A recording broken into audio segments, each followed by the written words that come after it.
Madam Toastmaster, fellow Toastmasters, distinguished guests. When I was a boy, my mom sent me for the summer to my grandparents' house. Now, I know what you're thinking. Most kids would love the idea of spending the entire summer with their grandparents. All the chocolates you can eat, the candy, the ice cream. But I dreaded it. The idea of spending all of summer with my grandparents was a miserable one because it meant spending the summer with my old man. And my old man was about as much fun as traffic school.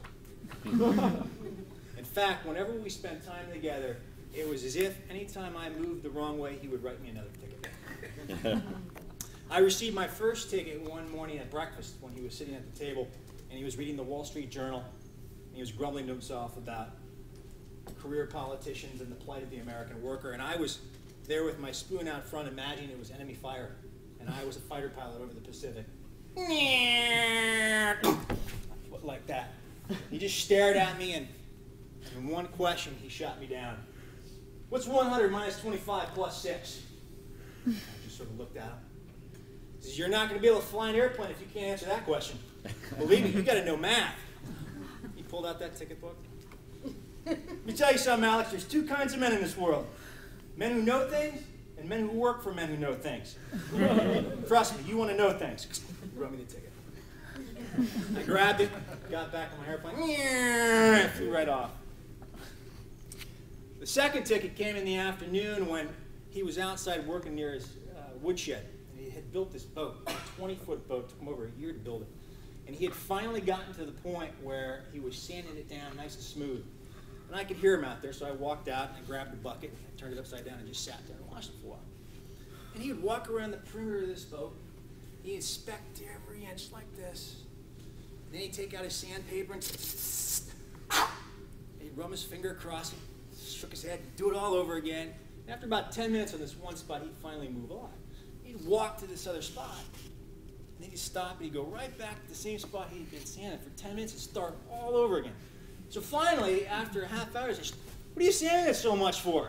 And he just sort of looked at me and he said, get it smooth. I said, it looks smooth. He says, it's not smooth. It's not smooth. It's not smooth. So finally, he came over and he picked me up and he hoisted me up to the edge of the boat. He said, rub your finger across that. So I ran my finger. How's that feel? I said, smooth. He set me down on the ground, pulled out that ticket book. Let me tell you something, Alex. There's two kinds of men in this world. Men who do things the right way and men who work for men who do things the right way. You want to do things the right way.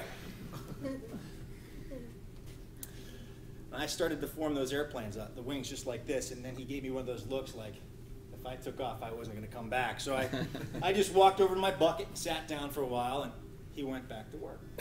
And he kept sanding and sanding and sanding. And eventually he got to the point where he seemed pretty content with this one spot of the boat. And so he walked on with a nice smile on his face, and he went over. And I saw an opportunity.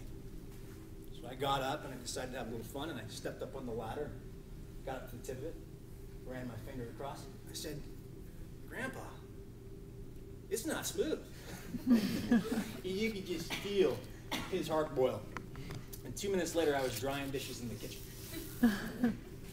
Now, when it came to blood boiling, nothing boiled my grandfather's blood more than football, especially the Green Bay Packers. He was a Green Bay Packers fan. And there was no one he revered more in life than the great football coach, Vince Lombardi. And Sundays were reserved for the Packers. And he would devote the entire day to analyzing the Packers and saying, when Vince Lombardi was coach, they would never make mistakes like this. They were a well-oiled machine. And one day they were playing the Pittsburgh Steelers, and the quarterback dropped back and he threw a pass and scored a touchdown. And I jumped out of my chair and I was rooted. And he just sort of looked at me and said, what are you cheering for? It's the Steelers. And I didn't want to admit that I was confused, so I said, I like the Steelers. Pulled out that ticket book.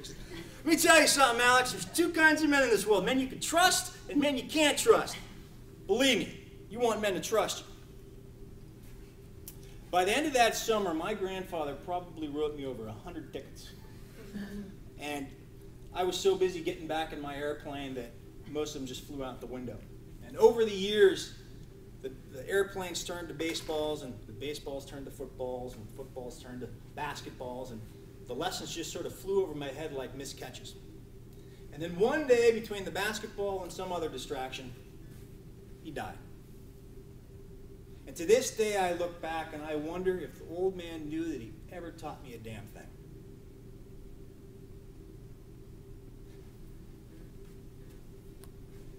When I was growing up, I was so absorbed in my own world. And here was a man who made himself available. He wasn't fun.